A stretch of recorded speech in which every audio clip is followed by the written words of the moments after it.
on the appraisal of top officials. It shall be management which shall take these appraisals forward. So it won't be left to the hand of one person. And to make span of control manageable in large PSBs, post-consolidation, that is post today's announcement, boards will be given flexibility to introduce CGM level as per business needs. So we shall allow them to form or take a call on introducing a CGM in their respective banks. And also to recruit, this is very important. Just only State Bank of India probably very recently had this, but to recruit chief risk officer from the market at market-linked compensations. At market-linked compensation, but not on salaries decided by government. You will have specialized risk officers from the market deciding on what the bank's spread of its activity will be, and they will be adequately empowered to take a call on the decisions of the bank. And then to enable a succession planning, boards to decide on a system of individual development plans for all senior executive positions. What would this mean? It would mean that for each of the senior level position, there will be a set of 2 or 3 people who will also be built so that they get expertise in that area and be ready to, if there is a need, be able to take that position on. Of course, there will be yet another process of recruitment and selection, but at least we will be building capacity so that you have greater number of people who are with specialized skills and experience. So we are at this time itself giving enough material and freedom for them to have a succession planning within banks' boards. To ensure sufficient tenure, boards given flexibility to prescribe residual service of 2 years of appointment of GM and above. So nobody gets appointed for just a month or 2 because they are senior most, but they will, once appointed, be there at least for 2 years so that there's a sense of continuity, and by the time they get to doing something, they're not going to go away. So these are some of the serious governance reforms that we want to bring in. In again bringing another set of reforms, we want to make sure that the bank's board committee system itself gets strengthened. So flexibility is being given to boards of large public sector banks to enhance sitting fees for non-official directors. They were being paid pittance. So many of these people did not even have an interest being in bank boards as official, non-official directors. Now the boards will be given the flexibility to get the best in the field and give them the pay that they need for sittings. For better board committee functioning, boards given mandate to reduce or to rationalize board committees. In some cases there are very many, in some there aren't as many. So they will be given the complete power to decide what the size should be ideally for them. And for risk management, which is what is the main problem, for compliance of risk appetite framework. That is where we are also getting somebody from the market with adequate remuneration, and they will be given enough veto power to take a decision or to veto a decision from being taken. Longer term for directors on management committee boards, because most often, as I said earlier, they spend a short period. By the time they can effectively understand and do something, they're gone. So we are giving them longer term.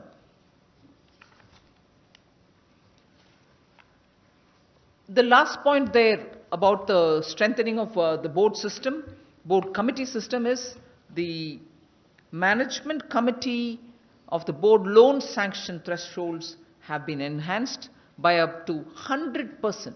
So if they had an X amount this time, they would be having 2X, to enable focused attention to higher value loan proposals. So this gives them the additional strength and power to go ahead with higher value loans. So further on the governance reforms, non-official directors' effectiveness is something which all of us have been questioning, discussing. We're trying to bring in some strength there. So the non-official directors' functions will have to be now comparable, analogous to the independent directors. So that's something which is happening now. Boards are given mandate for training of directors, both for the induction and for specialized purposes. Boards are given mandate again to evaluate the NOD, non-official directors' performance annually on a peer review basis. Thorough professionalization is what we are aiming at by doing these. The next is about leadership development in banks. Executive directors' strength in larger banks are raised to 4 for better functioning, focus, and also thrust on technology. Particularly on technology, we would ensure that there is an executive director who completely focuses on that, because the cyber security risks which banks face is also something which leadership should be consciously seized of. Creation of leadership pipeline under the BBB, the Bank Bureau, leadership development program is also being introduced. So with all this, the public sector bank and their drive, we are going through wide-ranging reforms. Financially stronger PSBs are the ones which we are aiming at. Remember, please recall that in the budget we had made a provision of 70,000 crores. Well-provisioned PSBs, 14 already in profit. We'd like all of them to do well. Then technology-driven banking is what is the emphasis on today. Scale and synergy will be acquired because of the consolidation that we've done today, and governance is also getting strengthened, professionalized, and independence given to them.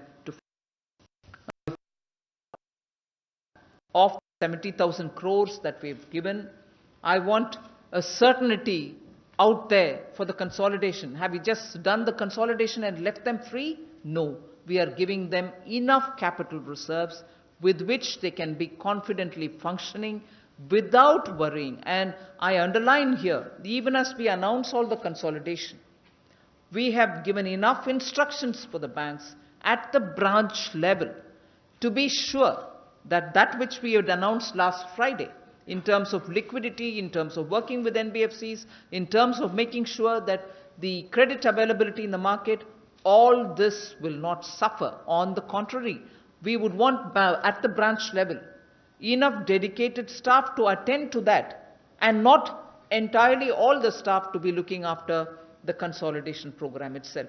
So that has been very clearly instructed to the banks. We expect them to dedicate their staff to make sure last Friday's announcement as regards liquidity, availability of credit, reaching out to customers, reaching out to NBFCs, all happen without any disruption. So those dedicated to take care of smoothing out these consolidation will be completely dedicated for this purpose without having that suffer. So a rough, absolutely approximated number of what we would like to infuse with these banks. Punjab National Bank will get something around 16,000 crores. I just want one rider, one clause to be put here. These are approximate amounts. We will obviously tailor-make them according to the banks and the requirement, which will be discussed with the banks at that level. But here we are just giving you a broad indicator. Don't hold us on to this amount to the last digit. So Union Bank of India would get 11,700. Bank of Baroda will get 7,000. Although that was an earlier tranche of consolidation, we still support them. Canara Bank gets 6,500. Approximately all of them. Indian Bank 2,500. Now, does that mean we forget those which are existing in the regions? Not at all. Indian Overseas Bank, we think about 3,800 crores. Central Bank of India, 3,300 crores. UCO Bank, 2,100 crores. And United Bank of India, 1,600 crores. And Punjab and Sindh Bank, 750 crores. Now, these are not to take care of just the consolidation related work, most of which is already provided for. This is aimed at growth. This is aimed at reaching out to the market, reaching out to the customers for growth purposes. So these are amounts which are being given and provided to these banks which are getting consolidated to aim at growth and growth only. So consolidation is not being enabled through this, but these are growth driven. So I think we've given you a broad picture of what we wanted to announce today. We want strong financial system, and I suppose now I'll leave it to you all to. Yes, we'll take a few questions now. Just 1 minute. Let him coordinate. Just. Let him coordinate. 1 minute. Just wait. We'll come to you one by one. Okay, you can. Baroda. Yes, that's what I said. Even though it is already merged, this is growth के लिए देने वाले पैसा है. Consolidation basis नहीं है वो. Let's go systematically. Yes, you can start.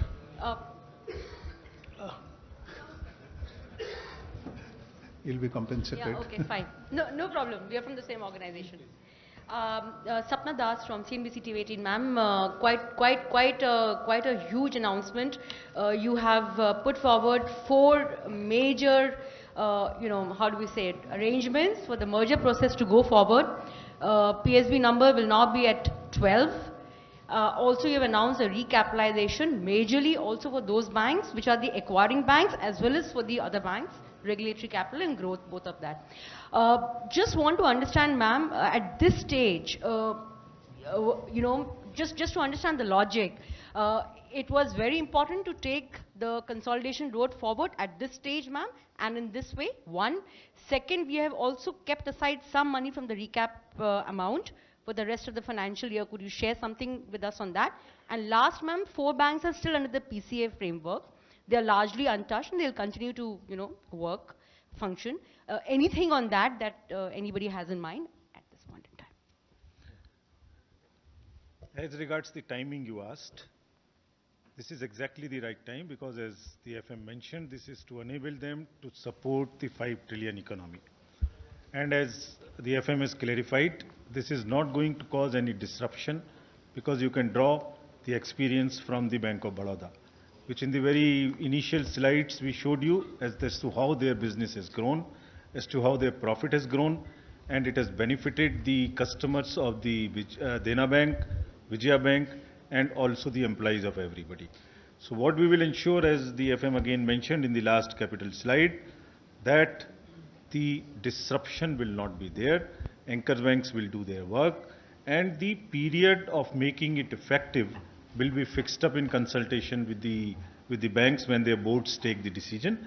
The alternate mechanism has decided that banks, we request the banks to take a decision in their boards, come back to us and say what kind of proposals they send and what is the date for effective date we fix. And as you recall, in the Bank of Baroda, we fixed the date from 1st of April 2019 so that disruption is not there. Credit growth takes place, and whatever announcements were made last week, today or in future, banks are fully aligned to complete this. So absolutely no disruption.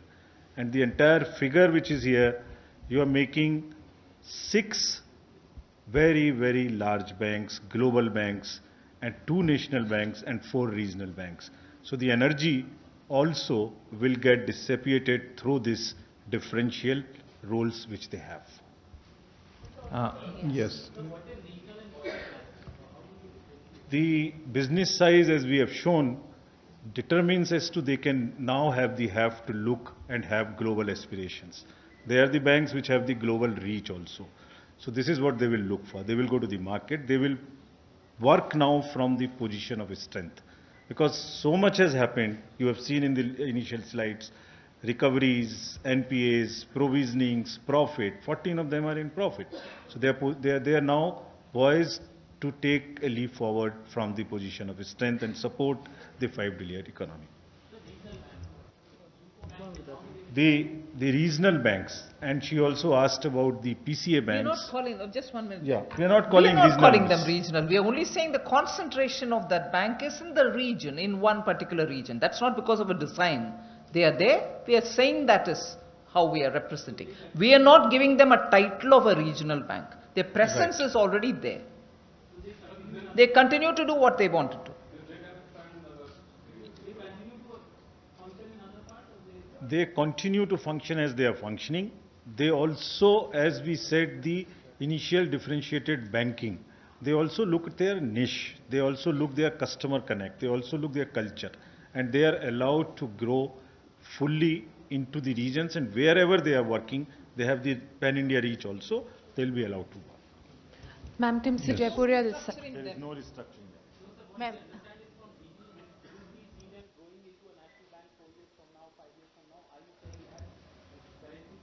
So, every one of them now, the consolidation part being over, will be given full flexibility to grow as per their strength and their niche area and their expertise.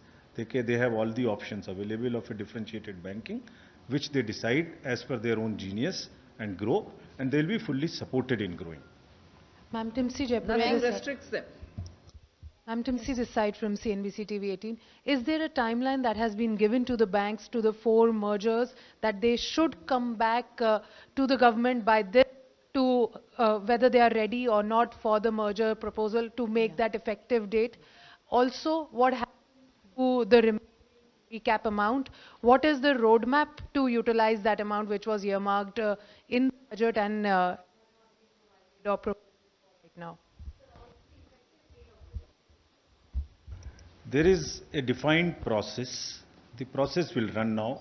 It is only the alternate mechanism which is taking a decision. Each bank, acquiring bank and the acquired bank, will go back to their boards, take the decision in their boards as they like. They'll come back to us. After that, we'll consult the RBI at 2 stages. After consultation, the scheme of amalgamation will be made, and thereafter only the date, effective date, will be decided in consultation with the banks as per their wish. But you don't have a timeline by say next 2 months, all this process will be over. The banks' boards are independent agencies, independent entities. They will take this decision. And as about the capital has been provided already. After the board's assessments, as the FM mentioned, these are not the confirmed, they are approximate figures. It is because they will come back to us after assessment in their boards, and we'll respect that. Okay, Yes. please. Ma'am, I'm Nirmala Sitharaman from Pratibimba Live. This is a channel from Assam. So you visit recently Assam. Today, after giving a big announcement, I have a small question for you. Under composition scheme, you already lower the tax regime for Northeast and other hill states. So, but still that MSME are suffering a lot. Do you have any further plan to lower the tax? That's something to do with the GST. It'll be the council which takes the call on it. I was in Guwahati yesterday. I've heard a lot of inputs on that. We'll work on it. Ma'am, मैं Lakshman CNBC आवाज़ से, जिस तरीके से आपने पिछले दिनों जो मर्जर हुए थे उसमें आपने बताया कि उसमें किसी भी तरह की कोई छंटनी नहीं होती, यानी किसी का एम्प्लॉयमेंट नहीं गया था। क्या इस मर्जर में भी किसी भी तरह के कोई छंटनी नहीं होगी, रिट्रेचमेंट नहीं होगा, इस बात की गारंटी आप देती हैं? और दूसरी बात कि जितने भी मर्जर आपने 4 ग्रुप में किए हैं, उनमें से हर एक बैंक ऐसा है जिसका NPA अपने लीड बैंक से करीब 25% 30% ज़्यादा है, तो इससे जो कंबाइंड बैंक निकल कर आएगा उसके NPA पर असर पड़ेगा? देखिए, एक तो आपने जो बैंक अमलगमेट हो रहे हैं और जो अमलगमेट होने जा रहे हैं उनके NPAs के विषय में बात किया। FM ने आपको लगातार जो स्लाइड्स दिखाई थी उसमें दिखाया था उनकी CET1 के रेशियोज, उनके CAR और उनके NNPA, वो 3 उसके रेशियोज हैं जो 10.875 से CRRA होना चाहिए ऊपर, 7 से ऊपर CET1 होना चाहिए और 6% से नीचे एज पर द रेगुलेशन उनके NPA होने चाहिए। Most of them were there, and the capital which has been given to both the banks, जो एक्वायर कर रहे हैं वो और जो एक्वायर हो रहे हैं, दोनों के अमलगमेटेड एंटिटी में ये तीनों parameter along with this capital और जो रिकवरी की स्पीड है और जो IBC में अभी केसेस हैं उन सब के बेसिस पर वो पूरे रेगुलेटरी नॉर्म्स को फॉलो करेंगे, एंड वी आर कमिटेड कि वो फॉलो करते रहें।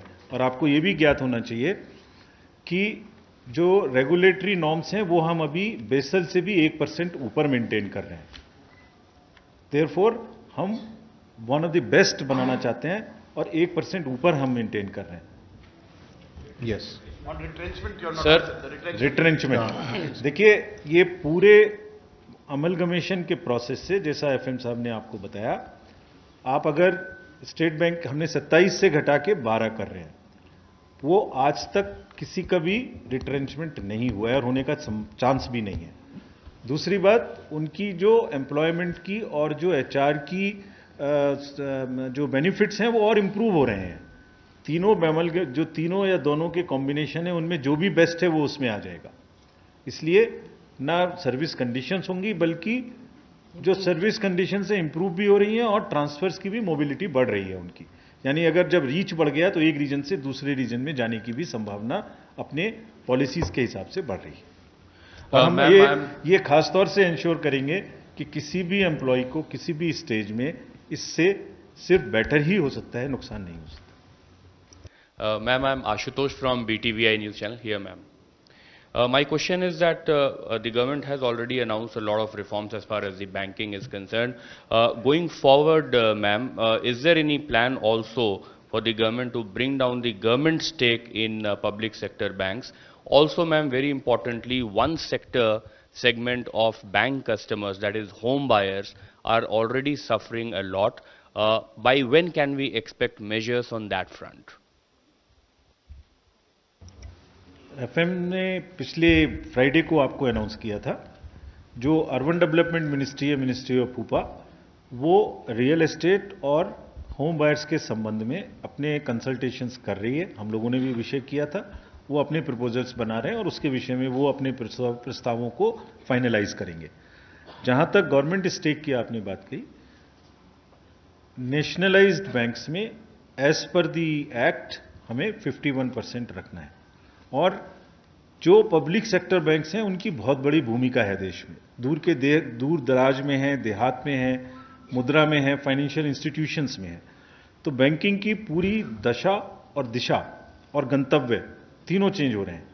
दशा आपने देखा, आपको एफएम ने दिखाया कि कितने सारे रिफॉर्म से दशा हुई जाकि पीछे की तरफ ना जा सकें जो गलतियां हुई। दिशा फाइनेंशियल इंक्लूजन से जनधन, मुद्रा, पीएम सुरक्षा बीमा योजना, पीएम जीवन ज्योति बीमा योजना, वो दिशा उसमें उधर भी जा रही है और गंतव्य है कि ये पूरी फाइनेंशियली इंक्लूसिव सोसाइटी बने। और जैसा जनधन 2 में दिखाया गया था, अब हर घर में अकाउंट नहीं बल्कि हर एडल्ट का अकाउंट हो और हर 5 किलोमीटर में एक वो हो। तो दशा, दिशा और गंतव्य तीनों, और from position of strength. Somesh from Business Standard. One question, out of the 18 public sector banks, 12 have been announced to be merged. Does it mean that the rest of the 6 won't be merged going ahead? And second, if you can explain the rationale behind these mergers, because in some of the mergers there are 3 banks which will be clubbed, in some there will be 2 banks which will be clubbed. So how have you clubbed these banks? There are 4-5 major principles in the merger, which the FM has shown you in the slide when on the unlocking the benefits.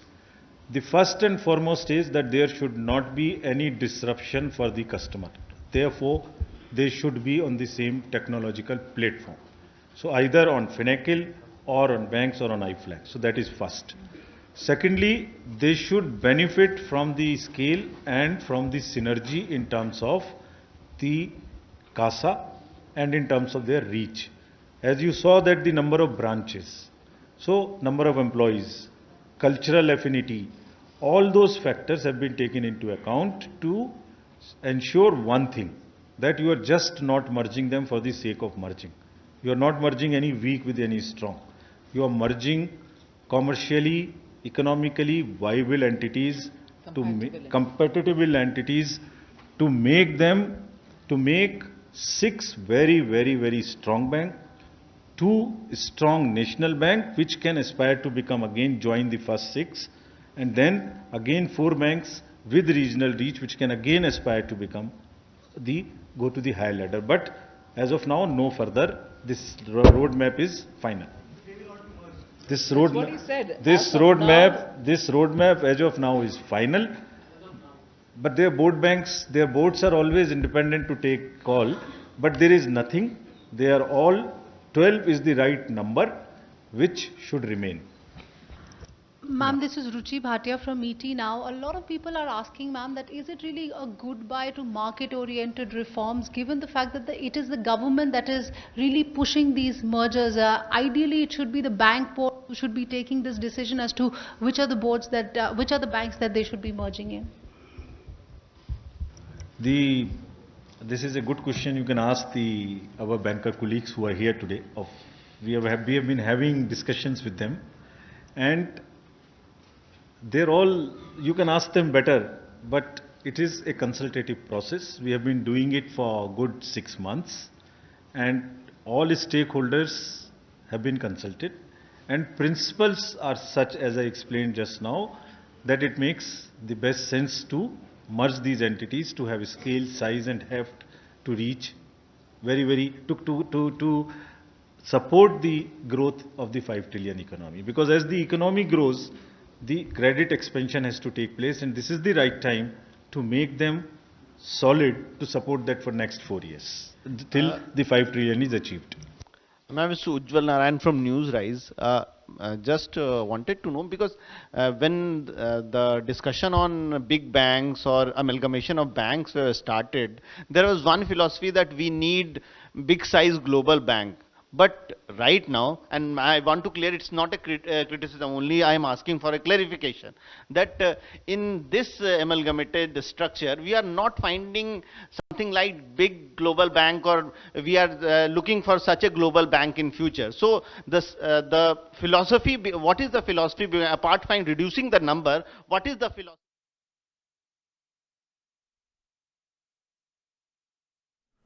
ఆర్థిక మందగమనం నేపథ్యంలో banking రంగానికి కొత్త ఊపిరిలూదింది కేంద్రం. ప్రభుత్వ రంగ బ్యాంకుల్ని విలీనం చేస్తున్నట్లు ప్రకటించింది. తద్వారా మార్కెట్లో రుణ లబ్ధి, మనీ సర్క్యులేషన్ పెరుగుతుందని, కొనుగోళ్లు పెరిగి ఆర్థిక వ్యవస్థ గాడిన పడుతుందని కేంద్ర ఆర్థిక మంత్రి నిర్మలా సీతారామన్ ప్రకటించారు.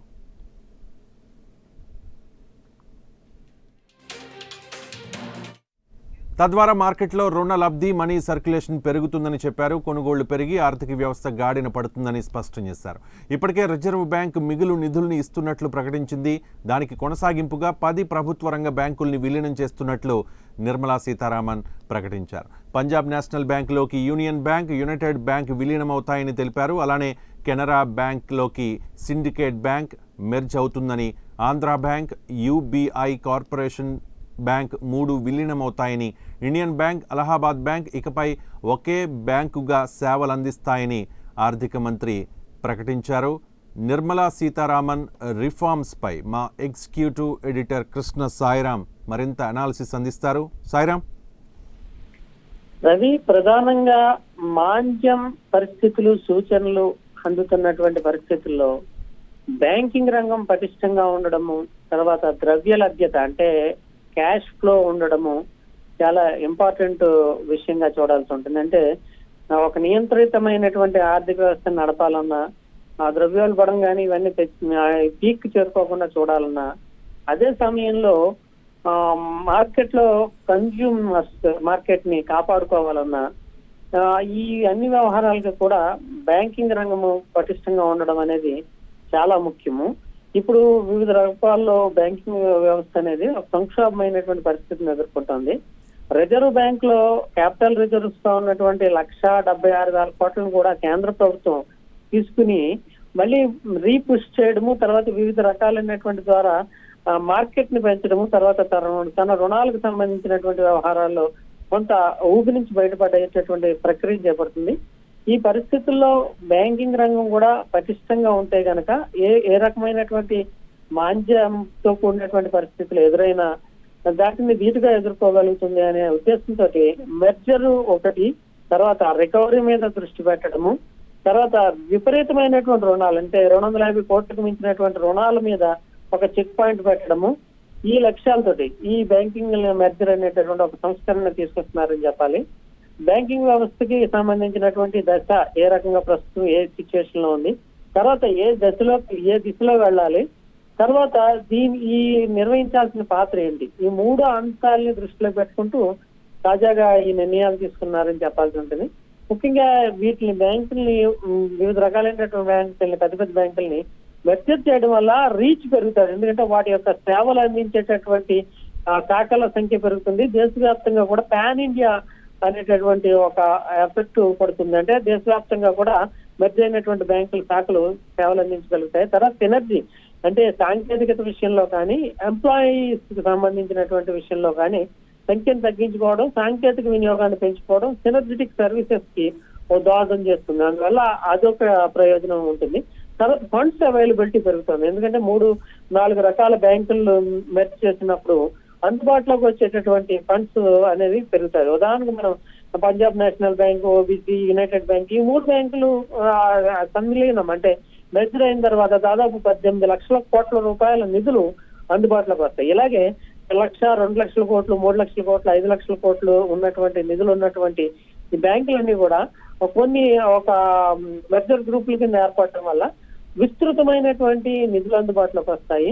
తర్వాత అవి దేశవ్యాప్తంగా సేవలు అందించేటటువంటి వ్యవస్థను ఏర్పాటు చేసుకోగలుగుతాయి. ఎంప్లాయీస్ లో సామర్థ్యాన్ని పెంచుకునేటటువంటి అవకాశం ఉంటుంది. ఈ 3 లక్ష్యాలతోటి ఈ రిఫార్మ్స్ చేపట్టారనేది అధికారికంగా ప్రకటిస్తున్నటువంటి అంశం. అయితే అంతర్గతంగా మనం ఆలోచించాల్సింది ఏంటంటే ఆర్థిక మాంద్య పరిస్థితులు, సూచనలు ఏర్పడుతున్నటువంటి పరిస్థితుల్లో వాటిని ముందుగానే పసిగట్టి కట్టడి చేయడానికి, తర్వాత క్యాష్ ఫ్లోస్ సమగ్రంగా ఉండేది చూడడానికి, రుణాల అందుబాటుని, తర్వాత రుణాల జారీని ఒక నియంత్రితమైనటువంటి వ్యవస్థ ద్వారా వేగవంతంగా చేయడము, కన్జంప్షన్ మార్కెట్ ని పెంచడము, ఇవన్నిటిని కూడా లక్ష్యాలుగా పెట్టుకున్నట్లుగా చూడాలి. అంటే ప్రపంచవ్యాప్తంగా కూడా ఈ సూచనలు ఉన్నాయి. ఎందుకంటే క్యాష్ కి సంబంధించి కానీ ఆర్థిక మాంద్యం క్రైసిస్ ఏర్పడుతుంది అనేటువంటి సూచనలు ఉన్నాయి. భారతదేశము దానికి సంబంధించి ఇదివరకు మనం చూస్తే కూడా 2008లో కూడా ప్రపంచవ్యాప్తంగా సబ్ ప్రైమ్ క్రైసిస్ అనేటటువంటిది వచ్చినప్పుడు కూడా భారతదేశం మాత్రం దాన్ని ధీటుగా ఎదుర్కోగలిగింది. అంటే మనకి ఉన్నటువంటి ఒక పటిష్టమైనటువంటి బ్యాంకింగ్ వ్యవస్థ వల్ల దాన్ని ధీటుగా ఎదుర్కోగలిగాము. అంటే రుణ మంజూరులో కానీ, రికవరీలో కానీ ఇక్కడ ఉన్నటువంటి వ్యవస్థ వల్ల ఎదుర్కోగలిగాము. ఇప్పుడు కూడా బ్యాంకింగ్ రంగాన్ని కొంత పటిష్టం చేయడము, తర్వాత చిన్నగా ఉన్నటువంటి గ్రూపుల్ని పెద్దగా చేయడము, వీటన్నిటి ద్వారా కూడా ఒక సంస్కరణ ప్రవేశపెట్టడం ద్వారా రాబోయేటటువంటి మాంద్య పరిస్థితుల్ని ఎదుర్కోవడానికి ఒక సన్నద్ధతని ప్రభుత్వం ప్రకటించిందని చెప్పుకోవాల్సి ఉంటుంది. రవి, సాయిరామ్, బ్యాంక్స్ విలీనం చేయడం అనేది ఒక కీలక నిర్ణయం, సంచలన నిర్ణయం. సో ఇది భారత ఆర్థిక వ్యవస్థ బలోపేతం దిశగా ఏ రకంగా పనిచేస్తుంది? ఖచ్చితంగా. అంటే ఇప్పటికే దీనికి సంబంధించి ఇప్పుడు మనం స్టేట్ బ్యాంక్ ఆఫ్ ఇండియా చూసాం, state bank of Hyderabad, state bank of ఇతరత్ర అనేక శాఖలు అక్కడక్కడ ఉన్నటువంటి వాటన్నిటిని కూడా గడిచిన 2-3 సంవత్సరాలుగా కూడా విలీనం చేసుకుంటూ వచ్చింది. అయితే వేర్వేరు పేర్లతో వేర్వేరు శాఖలుగా ఉన్నటువంటి వాటిని కూడా విలీనం చేయడం ద్వారా ప్రధానంగా ఏంటంటే ఆ బ్యాంక్ యొక్క లిక్విడిటీ కానీ, నిధుల లభ్యత కానీ పెరుగుతుంది. అదే సమయంలో కేంద్ర ప్రభుత్వం నిర్దేశించుకున్నటువంటి లక్ష్యాలు ఏవైతే ఉన్నాయో, జన్ధన్ యోజన కావచ్చు, ముద్రా యోజన కావచ్చు, మేక్ ఇన్ ఇండియా కావచ్చు, వీటికి ఒక నిర్దిష్టమైనటువంటి priority sector, primary sector, priority sector, తర్వాత ఈ టెర్షియరీ సెక్టార్ ఇలా ఉంటాయి అన్నమాట. ఈ సెక్టార్లకి రుణాలు మంజూరు చేసేటప్పుడు కూడా చిన్న బ్యాంకులుగా ఉంటే కనుక కొంత చొరవ చూపలేవు. తర్వాత అక్రమాలకు కానీ వీటికి కానీ కొంత అవకాశం ఎక్కువగా ఉంటుంది. ఈ లార్జర్ ఆస్పెక్ట్ లో ఏర్పడినప్పుడు మెయిన్ సెంట్రలైజ్డ్ సిస్టమ్ ద్వారా పెద్ద రుణాలు మంజూరు చేయడము, తర్వాత కంట్రోలింగ్ పాయింట్స్ ఎక్కువగా ఉండడము, తర్వాత అదే సమయంలో సేవలు అందించేటటువంటి యూనిట్లు, శాఖల సంఖ్య పెరగడము, ఎనర్జెటిక్ సర్వీసెస్ ద్వారా టెక్నాలజీ పరంగా వినియోగం పెంచుకోవడము, ఇవన్నీ జరుగుతూ ఉంటాయి. అందువల్ల బ్యాంకులు నిజానికి ఏ బ్యాంక్ ఆ బ్యాంకు స్వతంత్రమైనటువంటి వ్యవస్థగా ఆర్బీఐ గైడ్ లైన్స్ మేరకు వ్యవహరిస్తూ ఉంటుంది. అది ఈ ప్రభుత్వ నియంత్రణ అనేది పూర్తి స్థాయిలో ప్రభుత్వ నియంత్రణ అనేది అంత సమర్థవంతంగా ఉండదు. ఆర్బీఐ కూడా ఇవి ప్రైవేట్ వాణిజ్య రుణాలకు సంబంధించినటువంటి విషయంలో స్పష్టమైనటువంటి, అంటే ప్రైమరీ సెక్టార్ లోకి వచ్చేటటువంటి వ్యవసాయ రుణాలు, ఇతరత్ర విషయాల్లో కొన్ని గైడ్ లైన్స్ ఇచ్చినప్పటికీ కూడా వాణిజ్య రుణాలని ఏ బ్యాంక్ ఆ బ్యాంకు తను సొంతంగా అసెస్ చేసుకుని రికవరీ సామర్థ్యం ఉంటుందా లేదా చూసుకుని ఇస్తూ ఉంటాయి. అయితే ఈ మెర్జర్ ద్వారా ఏంటంటే రికవరీకి సంబంధించి కానీ, ఫండ్స్ కి సంబంధించి కానీ ఒక సిస్టమైజ్డ్ వేని, మార్గాన్ని నిర్దేశించినట్లు అవుతుంది. అందువల్ల బ్యాంకింగ్ వ్యవస్థ పటిష్టం అవుతుందనే అంచనా ఉంది. దాని మేరకు ఈ నిర్ణయం తీసుకున్నారనే చెప్పాల్సి ఉంటుంది. సాయిరామ్, ఫైనల్గా బ్యాంకుల నిరర్ధక ఆస్తుల విలువ కోట్ల రూపాయల్లో ప్రతి ఏడాది పెరుగుతూనే ఉంది. ఉదాహరణకు నీరవ్ మోదీ చూసుకుంటే కనుక దాదాపు 10,000 కోట్లకు పైగానే, విజయ్ మాల్యా చూసుకుంటే అలాగే ఒక 9,000 కోట్లకు పైగానే బ్యాంకుల్ని మోసం చేసి విదేశాలకు వెళ్ళిపోయారు. ఈ నేపథ్యంలో మంత్రి నిర్మలా సీతారామన్ ఒక వ్యాఖ్య చేశారు, నీరవ్ మోదీ లాంటి ఉదంతాలు ఇకపై జరగవు అని చెప్పేసి. సో మరోసారి జరగకుండా జాగ్రత్త పడతారా? అంటే భారీ కార్పొరేట్ లోన్స్ ఇచ్చేటప్పుడు కఠినంగా వ్యవహరిస్తారా ఇక మీదట? అంటే వీళ్ళు అందుకనే 250 కోట్ల రూపాయల రుణానికి మించినటువంటి వాటి మీద ఒక నిర్దిష్టమైనటువంటి విధానాన్ని అవలంబిస్తాం. అంటే 1,000 కోట్ల రూపాయలు అంటే తమ కస్టమర్ యొక్క ప్రయోజనాలు లేదంటే తమకు ఉండేటటువంటి లాభదాయకతను దృష్టిలో పెట్టుకుని ఇండివిజువల్ గా ఉన్నటువంటి బ్యాంకులు రుణాలను మంజూరు చేస్తూ వస్తున్నాయి. అంటే కొలాటరల్ సెక్యూరిటీ ఇవన్నీ చూసుకోకుండా కూడా ఇస్తున్నటువంటి పరిస్థితి. ఇప్పుడు 250 కోట్ల రూపాయలకి సంబంధించి మించినటువంటి రుణాలన్నింటి మీద కూడా ఒక చెక్ పాయింట్ ఉంటుంది. అందులోని మెర్జర్ తర్వాత ఒక సమగ్రమైనటువంటి బాడీ ఉంటుంది కనుక అక్కడ మనం కంట్రోల్ చేయగలుగుతామని. నిరర్ధకమైనటువంటి ఆస్తులు నిజంగానే 9 లక్షల కోట్ల రూపాయల మేరకు ఉన్నాయనేటటువంటి ఒక సమాచారం ఉంది. అది దాంట్లో అయితే నిరర్ధక ఆస్తుల్లో కూడా 2 రకాలు ఉంటాయి. అంటే దీర్ఘకాలంగా పెండింగ్ లో పడినాయి, 3 నెలలు దాటిన తర్వాత కూడా ఎన్పిఎల్ లోకి వెళ్ళిపోయినటువంటి మొత్తాలు కూడా ఉంటాయి. ఇప్పుడు నీరవ్ మోడీ కానీ మీరు లైన్లోనే ఉండండి. ఆర్థిక మందగమన నేపథ్యంలో బ్యాంకింగ్ రంగానికి కొత్త ఊపిరిలుదింది కేంద్ర ప్రభుత్వం. 10 ప్రభుత్వ రంగ బ్యాంకుల్ని విలీనం చేస్తున్నట్లు కేంద్ర ఆర్థిక మంత్రి నిర్మలా సీతారామన్ ప్రకటించారు. ప్రస్తుతం చార్టెడ్ అకౌంటెంట్ వెంకటరెడ్డి ఫోన్ లైన్లో సిద్ధంగా ఉన్నారు. వెంకటరెడ్డి గారు, గుడ్ ఈవినింగ్ అండి. సో ఈ నిర్ణయాన్ని ఏ రకంగా చూస్తారు మీరు? ఈ రోజు ఏదైతే వీళ్ళు నిర్ణయాలు తీసుకున్నారో ప్రతి నిర్ణయం కూడా ఎక్కడ కూడా స్టేక్ హోల్డర్స్ ని కన్సల్ట్ చేయడం కానీ, లేకపోతే మిగతా ప్రతిపక్ష పార్టీలు కావచ్చు, లేకపోతే స్టేక్ హోల్డర్స్ కావచ్చు, లేకపోతే మిగతా అంశాలు ఎవరిని కూడా ప్రతి నిర్ణయం కూడా ఆదరాబాదరగా తొందరపాటు చర్యలుగా తీసుకుంటుండడం జరిగింది. చాలా నిర్ణయాలు గతం నుంచి అభివృద్ధి, ఈ రోజు కూడా అలాంటి నిర్ణయం మీరు తీసుకుంటున్నారు. సరే, ప్రతిదానికి పాజిటివ్ నెగటివ్ 2 ఉంటాయి నిర్ణయాల్లో. నెగటివ్ పాజిటివ్ ఉండకుండా ఉండదు. అయితే ఈ రోజు మన ముందున్న సవాళ్ళు ఏంటి? ఆర్థిక మాంద్యం దృష్ట్యా ఈ రోజు 27 బ్యాంకులు ఉన్న ప్రభుత్వ రంగ బ్యాంకులను ఈ రోజు 12 బ్యాంకులు కుదించడం జరుగుతుంది. సరే, దీంట్లో ఉన్న అడ్వాంటేజెస్ కాదని లేము. కొంత ఓవర్ రేట్స్ తగ్గొచ్చు, కొన్ని అంశాల్లో బెనిఫిట్ పొందొచ్చు. కాకపోతే దీర్ఘకాలికంగా ఏంటి అనేది పెద్ద ప్రశ్న అక్కడ. సో వారు ఈ రోజు నిర్మలా సీతారామన్ గారు చెప్తున్న కారణాలు కావచ్చు, ఈరోజు కేంద్ర ప్రభుత్వం చెప్తున్న కారణాలు ఏంటంటే, ఈ రోజు బ్యాంకులను మెర్జ్ చేయడం వల్ల ఏదైతే ఎన్పిఏలు ఉన్నాయో వాటిని తగ్గించవచ్చు అంటున్నారు.